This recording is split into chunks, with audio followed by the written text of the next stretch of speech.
It was late August 1945, on a humid afternoon in a makeshift American processing camp on Luzon. The war had ended only days earlier, but the air still carried the smell of burned trucks and wet soil, mixed with the distant crackle of radios repeating surrender orders. A small group of Japanese women, nurses, clerks, and civilian auxiliaries, stood in a narrow line beside a corrugated metal shed. Their uniforms were worn thin, their faces drawn from weeks of hiding. For most of them, this was their first time standing openly in front of American soldiers. Their hands shook not from heat, but from everything they had been told since childhood, that capture meant humiliation, torment, or worse. Then the impossible happened. One American guard, a young corporal with dust on his boots, cracked a joke to a passing prisoner, an older Japanese infantryman walking with a bandaged leg. The man grinned weakly. The guard laughed. Two others joined in. Laughter, clear, unthreatening, familiar, echoed across the camp. The women stared, unable to believe the sound.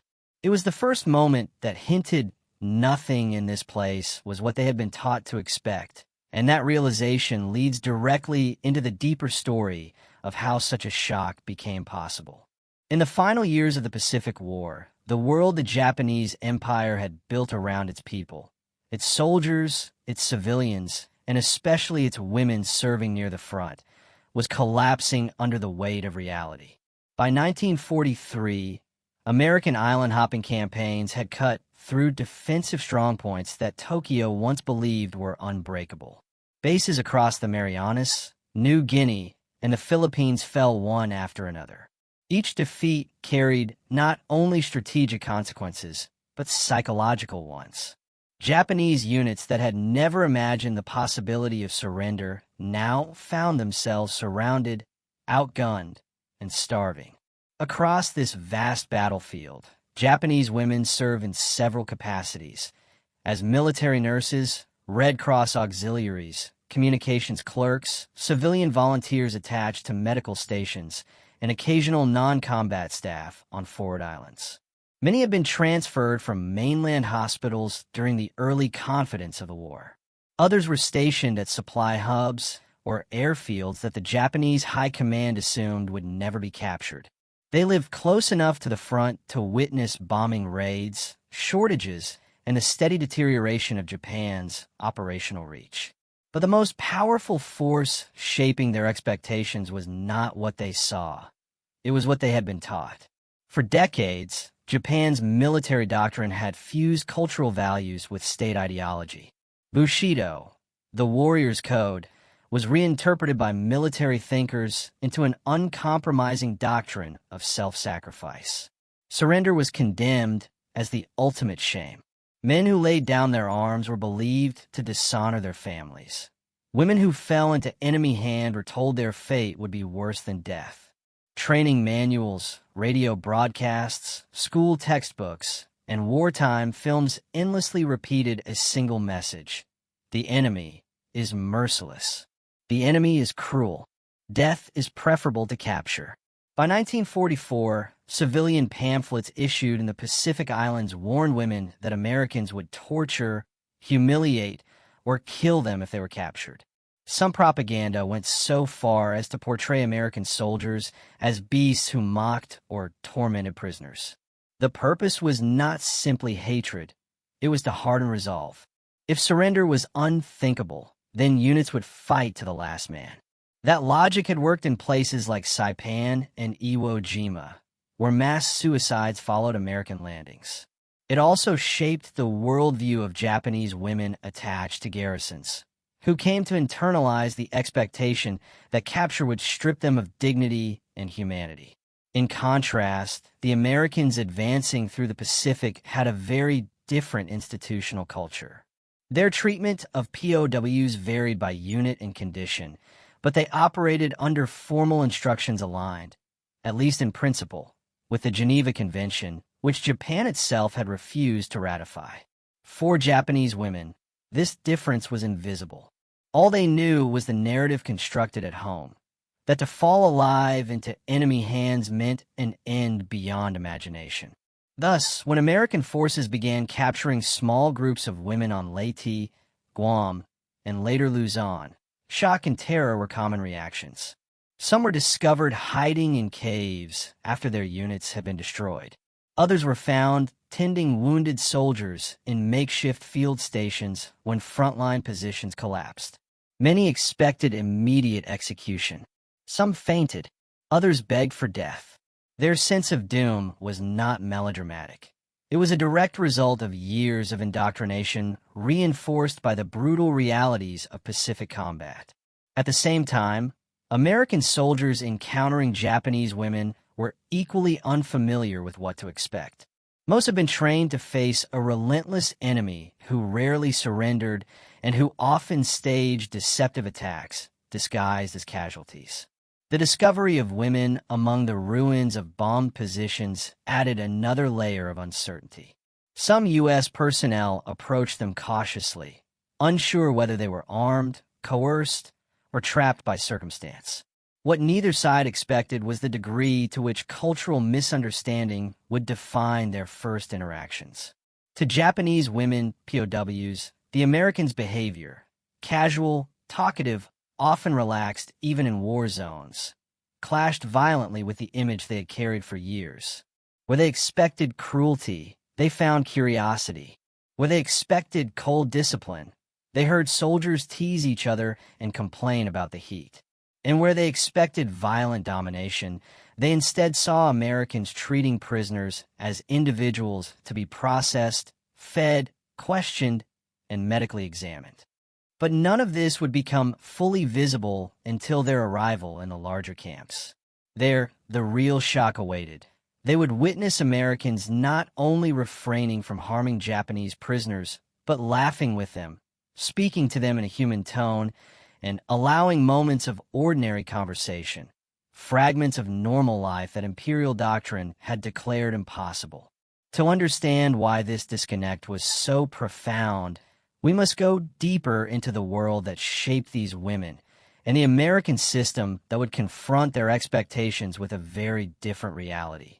By the time Japanese women POWs reached organized American camps in late 1944 and 1945, the U.S. military had already refined a standardized system for handling captured personnel across the Pacific.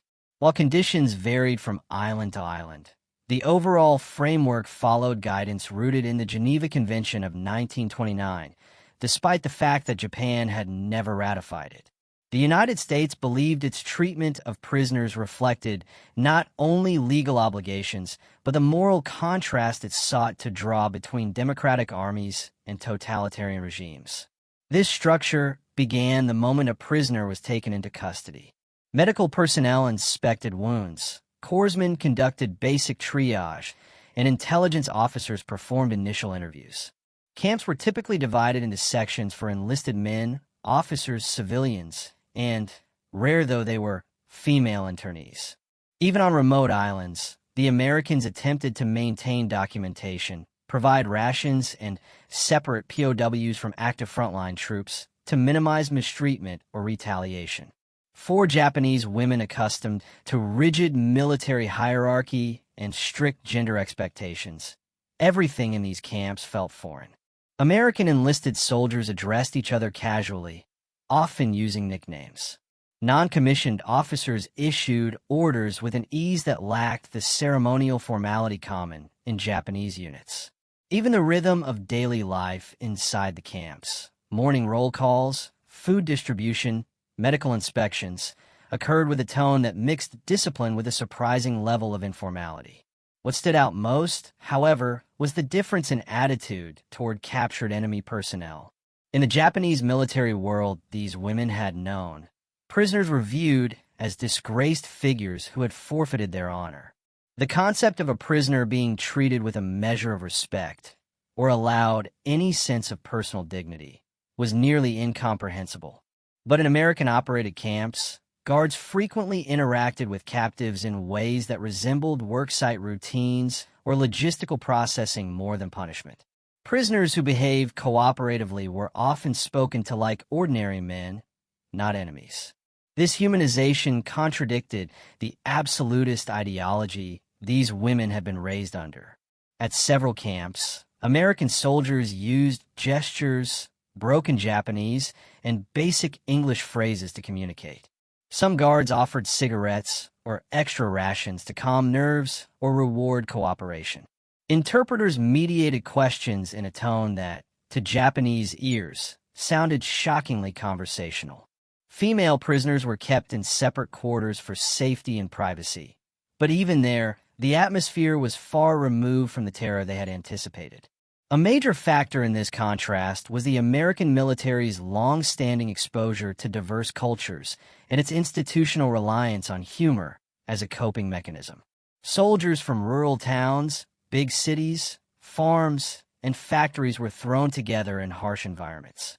Laughter, sometimes dark, sometimes light, served as a shield against stress. It appeared everywhere, during equipment checks, while unloading supply crates, and even during the monotony of guard duty. Japanese captives who had been taught that the enemy was monstrous were instead confronted with Americans who frequently joked among themselves, even amid the fatigue of war.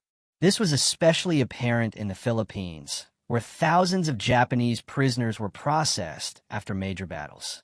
In camps outside Manila and on Luzon, Americans sometimes assigned cooperative prisoners to simple labor tasks, repairing fences, cleaning yards, carrying water, or sorting supplies. While these tasks were supervised, the atmosphere was far from the brutal forced labor system that Japanese doctrine assumed. In some cases, guards chatted with working prisoners or made light remarks about the heat or the rations. When a prisoner responded awkwardly or attempted a shy smile, it produced a reaction that astonished Japanese women who observed it. Americans actually laughed with them, not at them. Such moments were not universal. Mistreatment occurred in the Pacific, driven by combat stress, loss, or the bitterness of fighting an enemy that rarely surrendered. But compared to the strict and often harsh discipline within Japanese ranks, the general American approach felt disorientingly lenient. Japanese women, POWs, witnessed scenes they could not reconcile with what they believed about the enemy. Prisoners receiving medical care from enemy nurses, wounded soldiers being transported gently on stretchers, or interpreters speaking patiently to confused captives. These observations shook the foundations of their worldview. Indoctrination had portrayed Americans as ruthless, sadistic, and indifferent to the suffering of prisoners. Reality, imperfect but distinctly more humane, was now unfolding directly in front of them. Little by little, the women began to realize that the Americans' treatment of prisoners was not an act, not a trick, and not a temporary softness. It was part of an institutional culture shaped by law, custom, and a fundamentally different understanding of honor and surrender. This clash between expectation and reality formed the emotional landscape for the shocking moment that would soon follow. The moment when Japanese women realized Americans were not merely tolerating their prisoners, but actually sharing moments of laughter with them. A moment that would challenge everything they had been taught and open the door to a deeper transformation of belief. For Japanese women entering American custody, the first hours were defined not by physical hardship, but by overwhelming psychological whiplash. Their entire worldview had been built around a single expectation. Capture meant immediate degradation. Even medical personnel, women trained to remain calm under bombardment, found themselves trembling uncontrollably as they were escorted into holding areas. Many lowered their heads, expecting blows. Others avoided eye contact, fearing that even a glance would trigger punishment. But instead of cruelty, they encountered a routine so ordinary it felt surreal. Guards spoke to each other more than to the prisoners. They checked rosters, organized supply crates, and maintained watch rotations with an air of fatigue that suggested the war's toll, not malice. When prisoners hesitated or did not understand instructions, interpreters repeated directions patiently. This disconnect created an internal rupture. Some women refused to believe the behavior was genuine, assuming it was a trick to lower their guard. Others felt confusion creeping in, destabilizing beliefs held since childhood. The absence of brutality was not comforting at first. It was terrifying. If everything they had been told was false, what else about the world lay shattered? Human shock, more than hunger or exhaustion, defined their earliest days. And that shock only deepened when they discovered that American soldiers did not merely treat prisoners humanely. They sometimes interacted with them in ways that resembled everyday civilian life. These initial reactions set the emotional stage for the most surprising observations that would follow. For generations, Japanese nationalism had relied on deeply entrenched psychological conditioning. From the Meiji era onward, the narrative of Western humiliation shaped public consciousness. By the 1930s, militarists harnessed those memories to create an identity built on absolute loyalty and distrust of the foreign world. Women working in military hospitals, clerical divisions, and Red Cross auxiliaries were not immune to this conditioning. Their training reinforced the same messages male soldiers received: that Western armies were brutal, dishonorable, and incapable of compassion. When these women entered American camps, the absence of expected cruelty triggered a slow, painful unraveling of mental frameworks. Seeing American soldiers offer water to wounded Japanese troops contradicted every image in wartime pamphlets.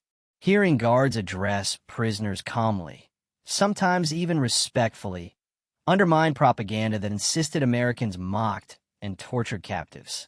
Observing camp medics apply bandages to injured Japanese men created a cognitive rupture no lecture hall or military instructor had prepared them to process. This psychological upheaval was not immediate acceptance. Rather, it resembled the quiet collapse of a pillar that had stood for decades. Belief systems do not fall cleanly. They fracture. Some women clung to older narratives, explaining the Americans' restraint as temporary weakness or strategic manipulation. Others began to question, if the enemy is not what we were taught, what else was untrue? That question became the foundation of a deeper internal shift, one that would gain force once they witnessed the most unexpected behavior of all: American soldiers laughing with Japanese prisoners as if they were simply other human beings, not sworn enemies. Of all cultural contrasts, humor was perhaps the most destabilizing. Japanese wartime culture emphasized formality, reserve, and emotional restraint, particularly in military environments. Laughter in uniform was rare, and when it occurred, it was usually private and subdued. Discipline was the core of morale, and solemnity the expected posture. American military culture could not have been more different. Even in the harsh conditions of the Pacific, humor functioned as emotional armor. With long shifts, disease, exhaustion, and constant danger, soldiers relied on jokes, teasing, and sarcasm to break tension. Laughter was not a sign of disrespect. It was a survival mechanism. It echoed across airstrips, supply tents, and jeep repair yards. It accompanied boredom as much as triumph. 4 Japanese women POWs. Witnessing American humor around prisoners felt disorienting to the point of unreality. They saw guards cracking jokes during routine tasks. They heard soldiers bantering casually, even in front of captives. And most astonishingly, they sometimes observed Japanese prisoners responding awkwardly with a smile or a nod, prompting American guards to laugh in shared amusement. To women raised under wartime discipline, this behavior looked almost impossible. In the Imperial Japanese Army, prisoners were viewed with contempt, not camaraderie. Guards never joked with detainees. No one laughed in the presence of enemy captives. To see Americans do so not only contradicted Japanese propaganda, it contradicted Japanese culture itself. This was the moment where cultural difference became cultural shock, opening the door to the profound revelations that would soon follow. To Japanese women, POWs, the Americans' interactions with prisoners seemed casual, even friendly. But behind this outward informality was a strategic structure deeply rooted in U.S. military doctrine. American forces recognized that prisoners, especially Japanese prisoners who rarely surrendered, were potential sources of intelligence. The United States conducted systematic interrogations across the Pacific, gathering information about unit positions, supply shortages, code words, and morale.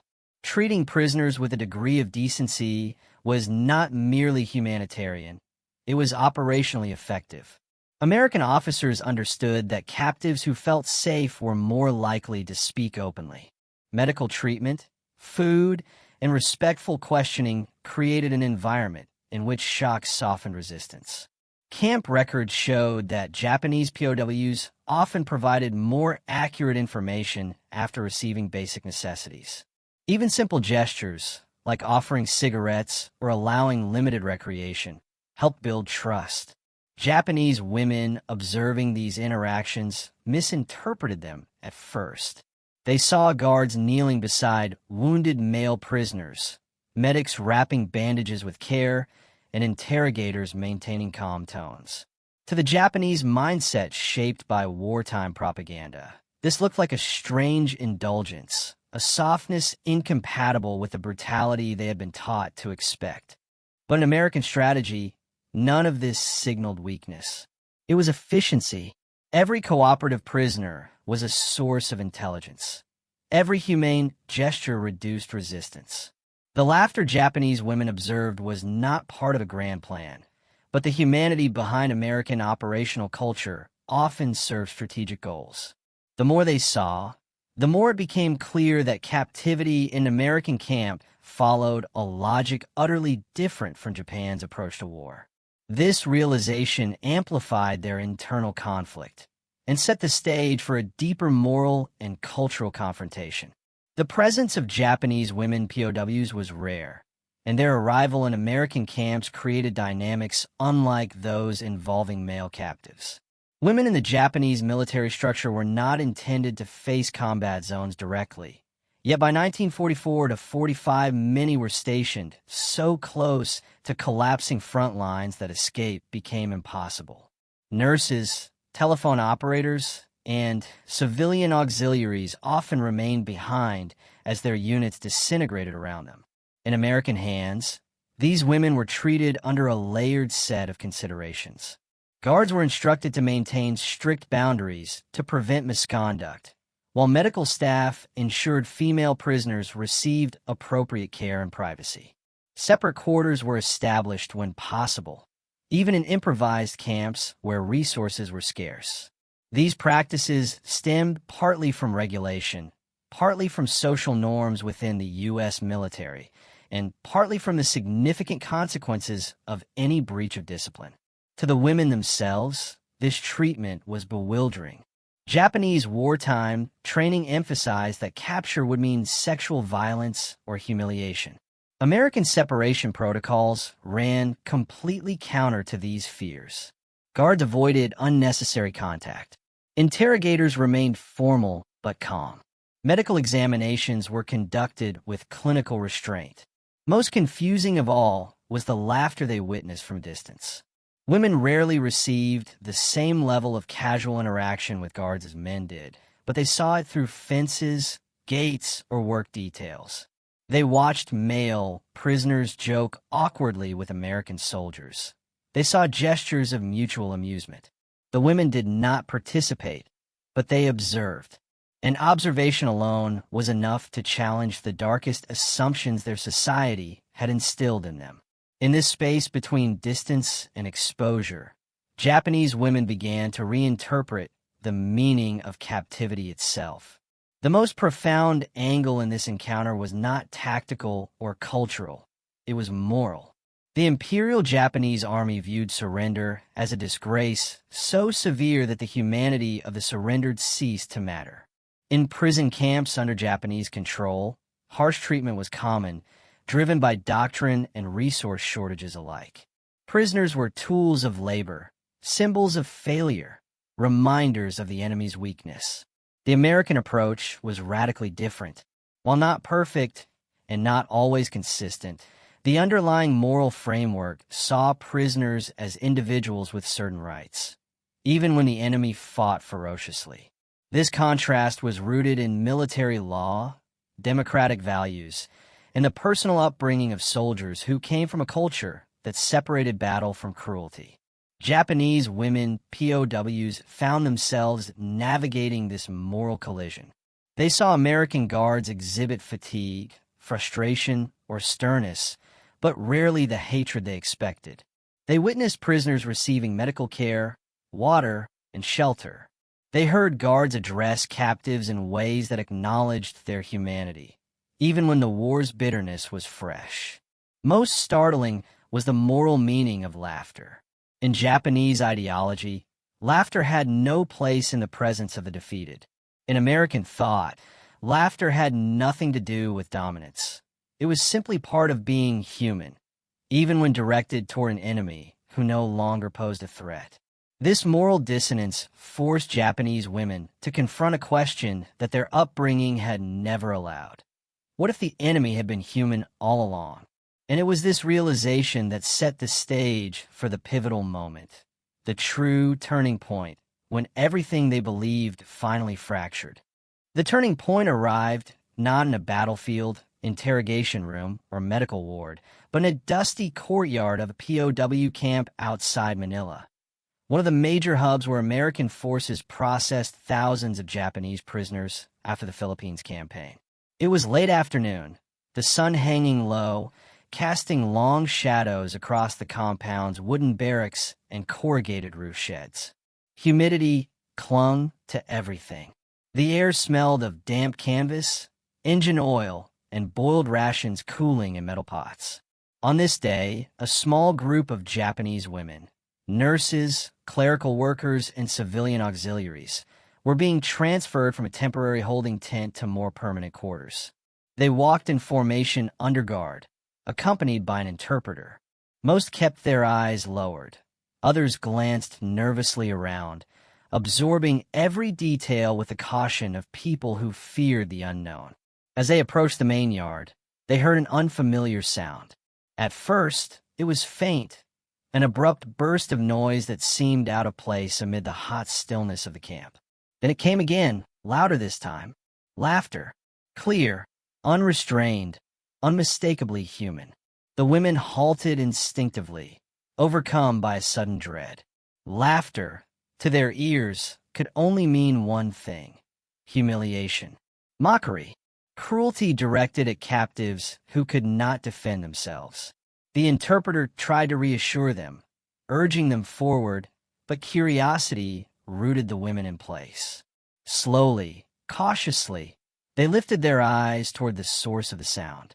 Across the yard, several American soldiers stood near a water point where prisoners filled canteens.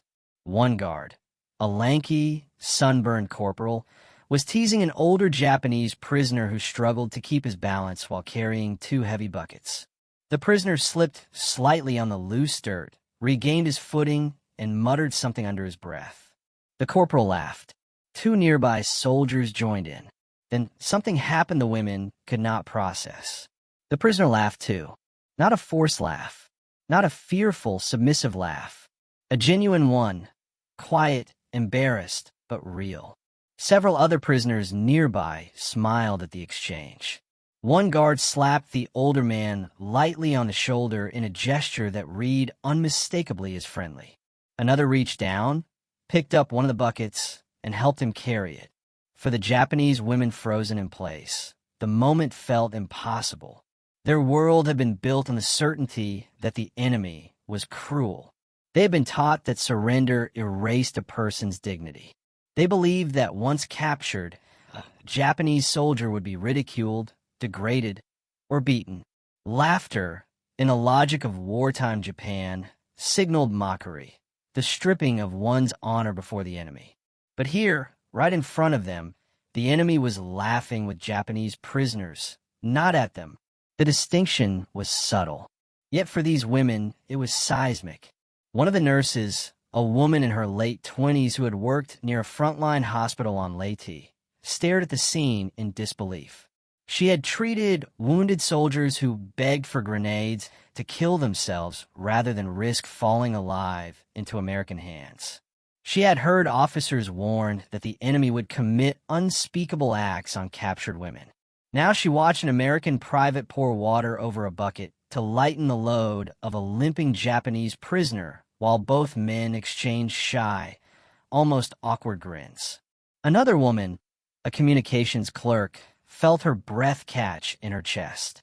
She had memorized propaganda leaflets depicting Americans as barbarians.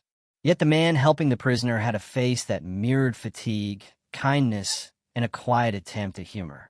The casualness of the moment broke her internal narrative more deeply than any interrogation or medical exam had done.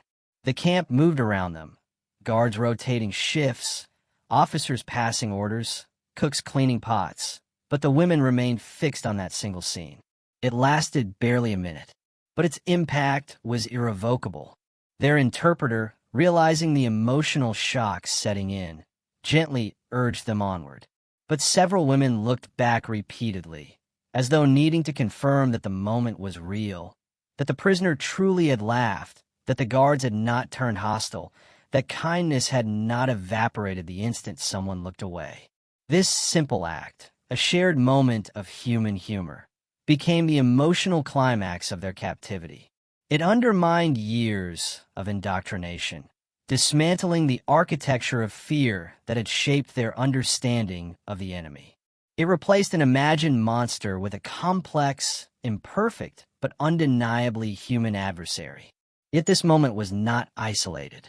It was part of a larger shift that would unfold in the days ahead, as more interactions, more observations, and more contradictions piled up, forcing the women to confront the full weight of what it meant to be wrong about the enemy. This recognition did not come easily. It produced confusion, guilt, and even grief. But once it began, it could not be stopped. And the next stage of the climax would push these realizations even further, revealing how this shift altered not just individual beliefs, but the broader psychological fabric of surrender. But the real turning point of that morning, the moment remembered by nearly every Japanese woman POW interviewed in the post-war years, came shortly after the laughter settled into silence. An American officer approached the group again. This time, he did not come to talk about rules or daily routines.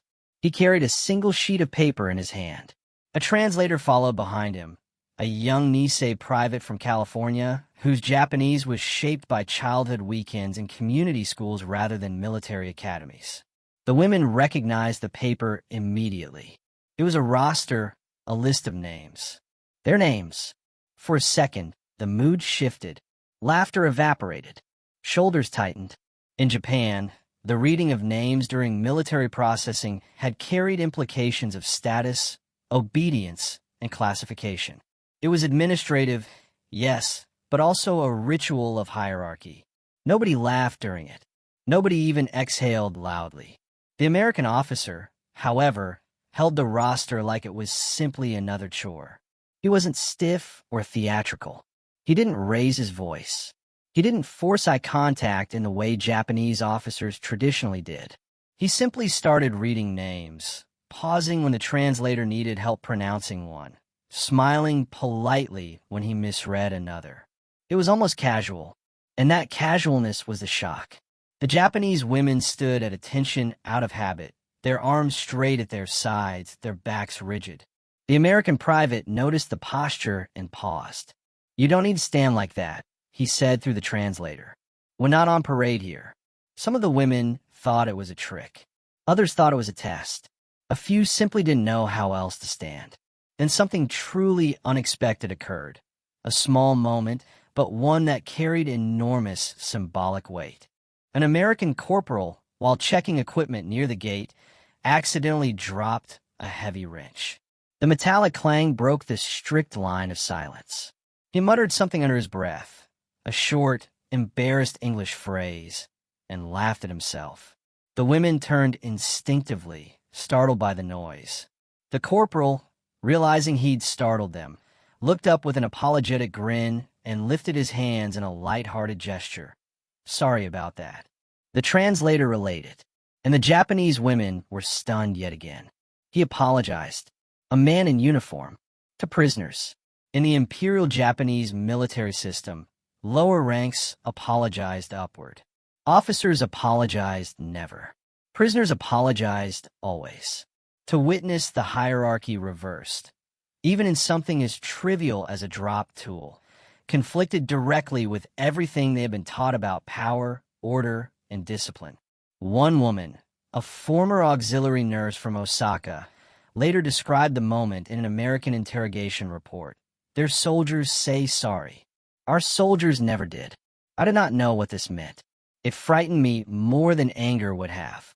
But the most powerful shift came near midday.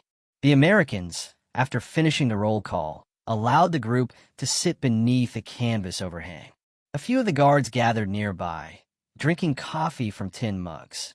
They spoke among themselves, names, baseball scores, the heat, nothing significant.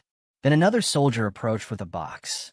Inside were small cans of fruit, peaches, standard American rations.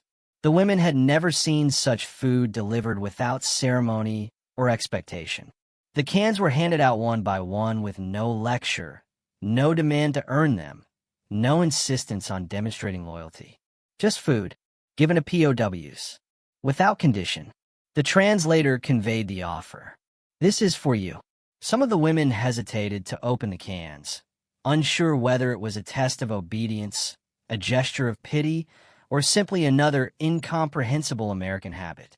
What surprised them most was the behavior of the soldiers watching. They weren't observing with suspicion.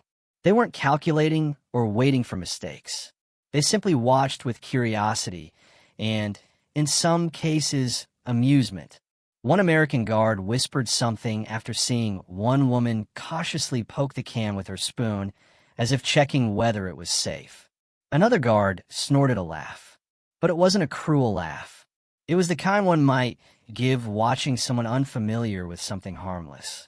The Japanese women stared back, confused. Why were the guards laughing at a moment that, to them, felt so grave? Why did they react like this was normal, even lighthearted? It was here that the emotional weight of the moment struck several of them. This wasn't an interrogation chamber. This wasn't a disciplinary drill. And this wasn't the Imperial Army. It was a system where laughter didn't mean mockery, where power didn't demand intimidation, where uniform didn't mean cruelty. This realization, understated, gradual, but overwhelming, formed the true climax of their first hours in captivity. Not a dramatic battle, not a declaration, not a confrontation, just an unexpected truth revealed not through violence, but through behavior. American soldiers treated them like human beings, and that alone was enough to reshape every belief they had carried across the Pacific.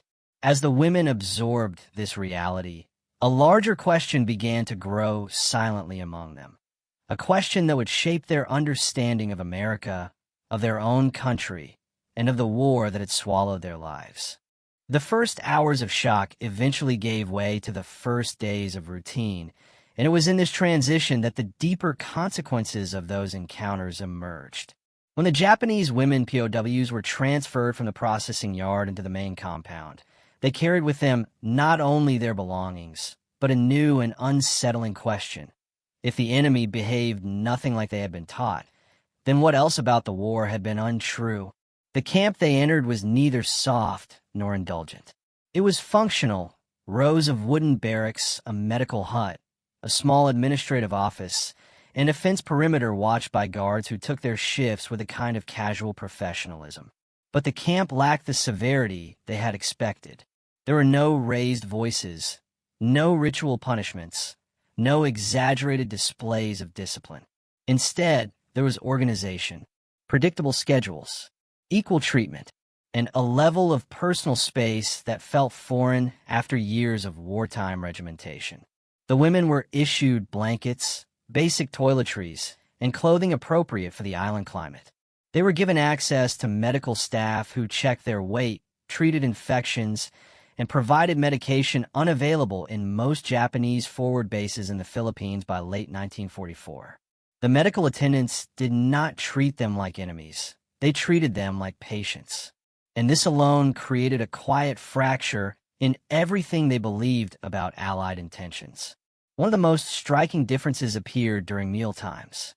Food was distributed in orderly lines, and each prisoner received the same rations given to American enlisted troops stationed nearby. Rice, vegetables, meat when supplies allowed, and fruit occasionally. There was no hierarchy of favoritism. Officers among the women, few though they were, did not receive special treatment. Rank had no meaning here. This equality was disorienting. In the Japanese military system, hierarchy governed everything. Eating first, sleeping space, access to supplies. To see American guards eating the same meal at the same rough wooden tables, without ceremony or rank-based separation, challenged long-held assumptions about Western militaries. And the greatest surprise came in the evenings. As the tropical light faded and the compound cooled, American guards frequently gathered near the perimeter to talk, smoke, or play simple games of cards. They spoke openly, laughed loudly, and shared stories about home with the kind of ease that would have been unthinkable in Japanese units, where personal emotion was often suppressed for the sake of group discipline. The prisoners watched from a distance, struggling to reconcile these scenes with the image of Americans presented in wartime propaganda, a nation described as morally corrupt, selfish, and incapable of honor. Yet these guards, many barely older than the women themselves, did not resemble monsters or caricatures. They were human, carrying their own burdens and longing for home. For some of the women, this realization produced a sense of relief. For others, it produced something much heavier, shame. If the enemy behaved with this level of restraint, what did it imply about their own side's conduct across occupied territories? Gradually, American personnel began conducting structured interrogations, not aggressive or confrontational, but systematic, designed to gather information on logistics, supply lines, communication codes, and unit movements. These interrogations were often carried out by Nisei linguists from the Military Intelligence Service. Their fluent Japanese and calm manner created an unusual dynamic. Prisoners speaking to Americans who looked like their own countrymen, but who had grown up in a very different world. These linguists rarely raised their voices. They rarely pressured. Instead, they used small talk, logical questioning, and patience. And they often succeeded, not because the women feared punishment, but because the environment of humane treatment eroded the instinct to resist. Reports from the period indicate that information provided by Japanese women POWs helped American analysts better understand the strain on Japanese medical networks, the extent of food shortages in forward units, and the morale situation among auxiliary personnel. None of this intelligence was decisive in itself, but collectively it sharpened Allied understanding of Japanese rear area vulnerabilities during the final months of the war. It was during this period that another consequence became visible: the psychological shift among the prisoners themselves. Women who had entered the camp rigid with tension began walking more naturally after a week. The stiffness in their posture eased. Their conversations shifted from whispered, fearful exchanges to quieter discussions about home, family, and uncertain futures. They discovered that guards did not intervene in harmless conversations, that mistakes were not punished publicly, that no one shouted at them for hesitating or moving too slowly. For many of the women, the greatest shock was not the freedom from physical punishment. It was the absence of fear. That absence became its own form of emotional reckoning, one that set the stage for the final and more sobering consequences that would follow in the next phase of their captivity. As the weeks passed, the initial shock transformed into a more enduring psychological adjustment. Japanese women POWs began to navigate the camp environment with a cautious curiosity. They learned routines, recognized the rhythms of guard shifts, and became familiar with the small gestures of American behavior that had first startled them. Casual laughter among soldiers, unexpected kindness during medical checks, or small tokens like extra rations of fruit. These gestures, repetitive and ordinary, eroded the fear that had governed their minds for years. Interaction with American personnel became less terrifying and more observational. Some women quietly noted the personal quirks of guards, the way one soldier paused to pet a dog trotting across the camp yard, the way another frowned while reading letters from home. These small, humanizing details contrasted sharply with the rigid, impersonal treatment they had expected from the enemy. Each observation chipped away at deeply embedded beliefs, reinforcing the notion that the enemy was capable of empathy, restraint, and humor. The women's gradual adaptation was also documented in post-war reports and interrogations. Nisei linguists and American camp officers recorded that Japanese female prisoners frequently commented on the unexpected civility, sometimes in disbelief. "They're not like we were told," or "they laugh with us, not at us." Such testimonies reveal the cognitive dissonance these women experienced, caught between lifelong indoctrination and the reality of humane captivity. In addition to psychological adjustments, the POWs began to gain practical knowledge. They learned to request medical attention without fear, to organize modest communal spaces for hygiene and recreation, and even to converse in limited English. Some began tentative interactions with male prisoners, observing the same moments of shared humor that had first triggered disbelief. These small, mundane experiences became cumulative lessons in human behavior and social norms outside the rigid hierarchies of Japanese military life. By the time the war formally ended and repatriation discussions began, the cumulative effect of these experiences was profound. Japanese women returned to occupied Japan with not just physical survival, but a reshaped worldview. Many reported that the humane treatment they received challenged their prior beliefs about Americans, war, and even their own country's moral framework. The cognitive shift was not immediate acceptance, but a slow, reflective understanding. Captivity need not equate to degradation, and the enemy need not embody cruelty. The implications extended beyond individual perception. Post-war accounts indicate that returning POWs played a subtle but significant role in post-war Japanese society, recounting experiences that contradicted wartime propaganda. Their observations influenced early understandings of Allied intentions during the occupation and contributed to the broader narrative of reconciliation, challenging generations of assumptions about moral equivalence in wartime behavior. And yet, the psychological residue remained. Some women struggled privately with guilt, questioning their prior loyalty or the validity of beliefs instilled during the war. Others felt cautious gratitude, recognizing that survival depended not only on chance, but on the human decisions of individuals who acted contrary to expectation. By the end of their captivity, it was clear that the enemy was no longer a monolithic figure of terror. The American approach, structured, humane, yet pragmatically strategic, had not only secured compliance, but had fundamentally reshaped perceptions of power, morality, and human behavior under extreme circumstances. This new understanding formed the bridge into reflection. It was a quiet realization that even in the midst of war, moments of humanity could upend fear, challenge propaganda, and leave lasting impressions on those who had been taught only to hate. In the quiet aftermath of war, the experiences of Japanese women POWs stand as a subtle yet powerful testament to the complexity of human behavior in conflict. They arrived expecting cruelty, humiliation, and unrelenting fear. Instead, they encountered an environment that combined order, discipline, and, most astonishing of all, humanity. Laughter, shared gestures of kindness, and the casual civility of American guards contradicted decades of indoctrination. These moments were small, almost mundane, yet they carried the weight of revelation.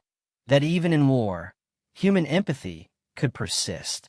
The significance of this lies not in spectacle, but in understanding. For these women, survival was intertwined with perception. The psychological rupture caused by witnessing the enemy as human forced a reevaluation of deeply held beliefs. It demonstrated that rigid narratives, propaganda, indoctrination, and cultural dogma could be unsettled not by combat, but by ordinary acts of decency. A dropped tool, a shared laugh, or a simple apology from a soldier was enough to redefine what it meant to be captured, what it meant to be human. Beyond individual experience, these interactions foreshadowed a larger historical impact. The humane treatment of prisoners shaped post-war narratives, influenced the perception of Allied occupation, and contributed to the early formation of reconciliation between former enemies. The lessons endured in subtle ways. The recognition that power does not require cruelty, that dignity can survive even in captivity, and that empathy often exists where fear and expectation presume only hostility. Ultimately, the story of Japanese women, POWs, challenges the notion that war must always strip humanity from those it touches. It reminds us that small gestures, kindness, respect, and even laughter can pierce the armor of fear and reshape minds forged in conflict. In their eyes, the enemy was not monstrous, but human. In their experience, captivity became a space not only of survival, but of profound learning. And in that quiet understanding, history whispers a lesson. Even amid destruction and violence, humanity endures, sometimes in the briefest, most unexpected moments. Moments that echo far beyond the immediate battlefield, leaving impressions that last a lifetime.